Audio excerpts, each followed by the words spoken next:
¿Qué tal? Buenas tardes. El día de hoy tenemos un video en referencia a los principios básicos del primer respondiente.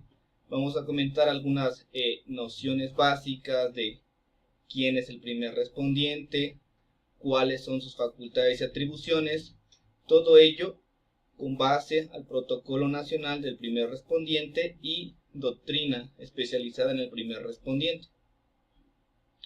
Bien, de inicio tenemos quién es el primer respondiente. Nos dice que, de acuerdo al Protocolo Nacional del Primer Respondiente, es el personal de las instituciones de seguridad pública, ya sea policía, procuraduría de justicia o sistema penitenciario. Policía puede ser policía municipal, policía estatal, procuración de justicia dependiendo de la fiscalía de justicia de alguna entidad o procuraduría de justicia de alguna entidad, y sistema penitenciario. Nos dice que aquí este primer respondiente, que va a ser este personal de la institución de seguridad pública, va a asumir la función de intervenir de manera directa, en primer lugar, ante un hecho probablemente constitutivo de un delito.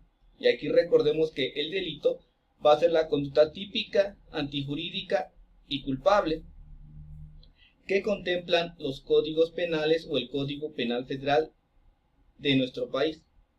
También tenemos aquí este primer respondiente va a actuar de manera individual o con apoyo de otros peritos o con apoyo de policía de investigación, con apoyo del agente del Ministerio Público para llevar a cabo su labor.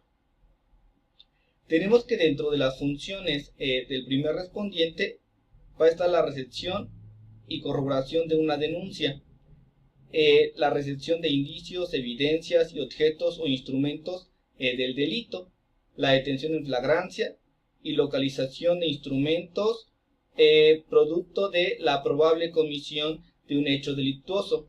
Aquí en referencia a esta recepción y comprobación de una denuncia, recordemos que tiene que tener ciertos requisitos en referencia a datos generales de la persona que está denunciando, tiempo, lugar y forma de comisión.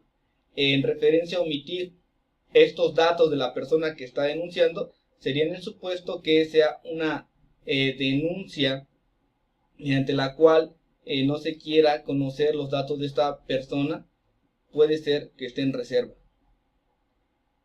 Bien, dentro de estos principios tenemos que el primer respondiente debe de respetar en todo momento los derechos humanos contemplados en las diversas legislaciones, Constitución Política de los Estados Unidos Mexicanos, Código Nacional de Procedimientos Penales y claro, este Protocolo Nacional para el Primer Respondiente.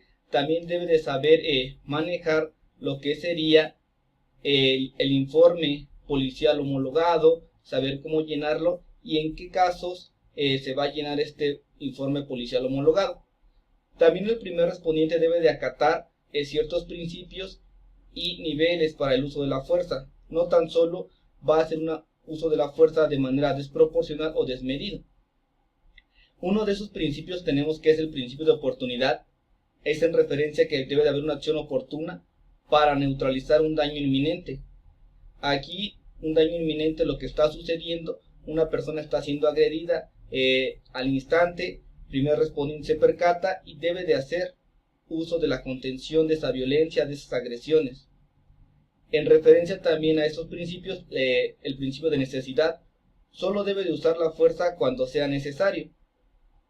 Debe de realmente primero hablar o buscar hablar con esta persona que esté cometiendo, digamos, en un caso de agresiones, antes de llegar al uso de la fuerza. Solamente el uso de la fuerza lo va a llevar a cabo cuando sea necesario.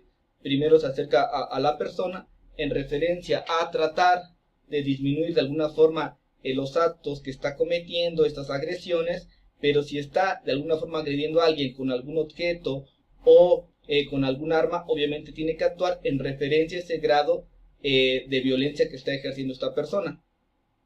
Siguiente principio es el de proporcionalidad. Nos dice que debe haber una fuerza igual a la resistencia. Si una persona, por ejemplo, se resiste a ser detenida, tiene, por ejemplo, un arma de fuego, tiene armas punzocortantes, obviamente que esta proporcionalidad de la fuerza tiene que ser en referencia a la resistencia. Si por ejemplo una persona que está consumiendo bebidas alcohólicas en la vía pública está solo, y para detener a una sola persona se ocupan más de 10 elementos o 5 elementos de seguridad pública para detenerlo, para contenerlo, obviamente aquí hay un uso desproporcional, toda vez que seguramente está alcoholizado, no tiene, digamos, la misma capacidad, no reacciona, sus sentidos no son los mismos, y se ocupan a 5 o 10 elementos, hay un uso desproporcional en referencia a la resistencia que puede o pudiera oponer esta persona. El siguiente principio, racionalidad, es en referencia al empleo de la fuerza de acuerdo a la lógica y a no responder a insultos. Aquí tenemos que debe de ser el primer respondiente, policía municipal, policía estatal, muy tranquilo en referencia a no responder a agresiones. Debe de tratar en primer lugar de acercarse a la persona, buscar contenerlo, buscar dialogar, y lo último que va a ser el uso de la fuerza pública a través de las armas que tiene, toletes, entre otros. Bien, el primer respondiente puede iniciar su actuación bajo los siguientes supuestos. Esto de acuerdo al protocolo nacional para el primer respondiente. 1. Iniciar a través de denuncia. 2. Flagrancia. O 3. Localización y descubrimiento de indicios, evidencias y objetos. Aquí tenemos que entonces la denuncia debe estar recibida por una persona que está encargada de labores de seguridad pública, el primer respondiente. Y quien puede presentar esta denuncia a cualquier persona, servicios de emergencia u otro. Esta denuncia puede, obviamente de inicio siempre es una denuncia verbal, en la cual va a narrar los hechos que están sucediendo o que acontecieron, tiempo, lugar, forma de comisión, datos de identificación de la persona que está denunciando. El primer respondiente se tiene que dar a la tarea de percatarse que realmente se estén cometiendo o se cometieron estos hechos para iniciar la investigación. El siguiente supuesto puede iniciar a través de flagrancia, y nos dice que hay flagrancia en el momento de que se están cometiendo un delito, después de haberse cometido el delito, pero la persona es perseguida de manera material e ininterrumpida, o cuando la persona es detenida con productos o instrumentos del delito. Una persona es perseguida de manera interrumpida, flagrancia. Es perseguida al momento de que está cometiendo un robo, flagrancia. O la persona, digamos, también va a ser perseguida y encontrada con algunos objetos, productos del delito, ¿no? Por ejemplo, una persona que se robó un teléfono celular y 10,000 pesos, se le encuentra el teléfono celular y los 10,000 pesos, también estamos ahí en el supuesto de flagrancia. Y el tercero es en referencia a la localización o descubrimiento de indicios o evidencias. Aquí en el caso de flagrancia debemos de estar conforme a la Constitución Política de los Estados Unidos Mexicanos y conforme al Código Nacional de Procedimientos Penales, en referencia a las hipótesis de flagrancia que ya comentamos. Cuando la persona es detenida en el momento que está cometiendo el delito, por ejemplo un robo de auto, robo de transporte público, entre otros. Entonces es un delito flagrante en referencia a que se está cometiendo en este momento. Y aquí tenemos que la flagrancia deriva del latín, que indica aquello que se está ocurriendo justo ahora, aquello que deslumbra, que resplandece, que lo vemos que está aconteciendo en el momento, se ejecuta en la actualidad. También tenemos que esta flagrancia es el acto a través del cual se puede detener una persona justo cuando comete el delito, sin necesidad de tener una orden judicial. ¿Por qué no requerimos una orden de un juez? En referencia a que el delito es evidente, está aconteciendo. Primer supuesto, flagrancia, se detiene a la persona en el momento que se está cometiendo el delito.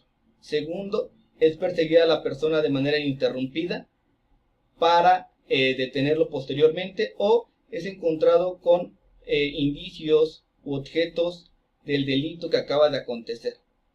Bien, estos son algunos lineamientos básicos para el primer respondiente. Espero que les puedan servir de mucho y les agradezco. Hasta la próxima cápsula. Hasta luego.